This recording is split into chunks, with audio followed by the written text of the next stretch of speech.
बिटिसिनि खुंगिरि हाग्रामा महिलारिनि मोनसे बाख्नायजाथाव हाबाफारि।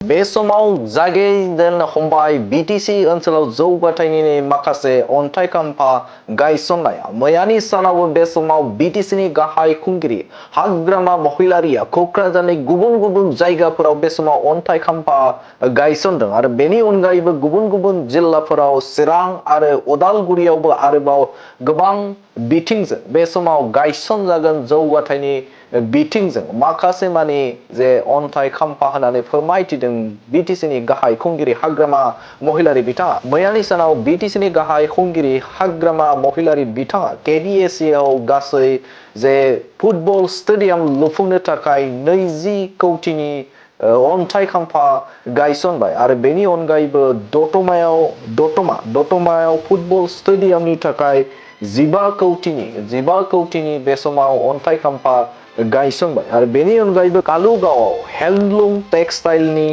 प्रडाक्शन आरो मार्केटिं सेन्टार गायसननो थाखाय बे समाव 24 कौटिनि अन्थाइ खाम्फा गायसनबाय बिटिसिनि गाहाय खुंगिरि हाग्रामा महिलारि बिथाङा आरो बेनि अनगायैबो बे समाव डक्टर भुपेन हाजरिका अडिटोरियाम हल बे समाव क'क्राझाराव 30 कौटिनि बे समाव गायसनबाय। बेनि अनगायैबो पर्बतजरायाव कालीचरण ब्रह्म अडिटोरियाम हल लुफुंनो थाखायबो बे समाव अन्थाइ खाम्फा गायसननाय जागोन। गासै बेफोर 30 कौटिनि राङारि बाजेटजों बे गायसन जागोन।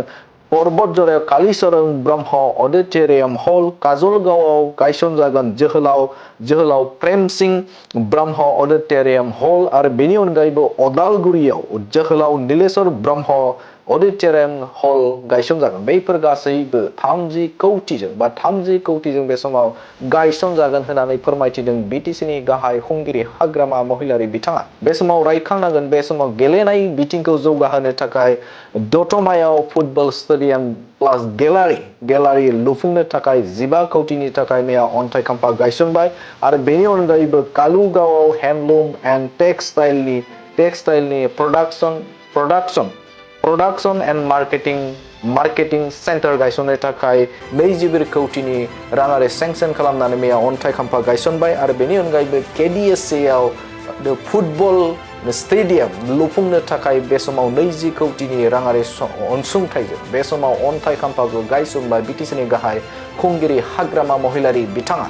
प्रथमाव आङो दतमा स्टेडियाम फुटबल स्टेडियाम बेवहाय स्टेडियामनि थाखाय 15 कौटि गेलारि बानायनो थाखाय 15 कौटि थाखा सेंसन खालामग्रोबाय। बेखौ जोङो अन्थाइ खाम्फा गायसनदों। बेनि उनाव कालुगामियाव हेन्डलुम टेक्सटाइलनि प्रडाक्शन एन्ड मार्केटिं सेन्टार बे हिसाबै 24 crore सामथिं दङ। बेखौ अन्थाइ खाम्फा गायसनबाय। बेनि उनाव केडिएसि आव 20 कौटि थाखानि फुटबल स्टेडियाम जोङो जेसेबां हायो एसेबां बेजों मावग्रोगोन। उनाव जुदि प्रयजन जायोबा जोङो दतमानियावबो हरदेरगोन, क'क्राझारनियावबो हरदेरगोन। जायखिजाया बेजों आराम्भ खालामग्रोनो थाखाय जोङो बे फैसाखौ सेंसन खालामदों। बेनि उनाव लास्टआव डक्टर भुपेन हाजरिकानि अडिटोरियाम हल बेखौ जोङो दिनै लास्ट 30 कौटि थाखानि जिथु प्रजेक्ट बियो डक्टर भुपेन हाजरिका बिथांनि नामाव जोङो अडिटोरियाम हल बानायगोन। एखे थाखाजोंनो जोङो बै पर्बतजरायाव गुरुदेव कालीचरण ब्रह्मनि नामाव बानायगोन। एखे फैसाजोंनो जोङो 30 कौटि थाखा बेवहायबो माने जोहोलाव प्रेमसिंह ब्रह्म काजलगावआव जागोन आरो अदालगुरियावबो 30 कौटि थाखानिनो जोहोलाव नीलेश्वर ब्रह्मनि अडिटोरियाम हल जागोन। अर्थात 30-60 120 कौटिनि मोनब्रै बिटिसि एरियायाव अडिटोरियाम हल जागोन। मोजां।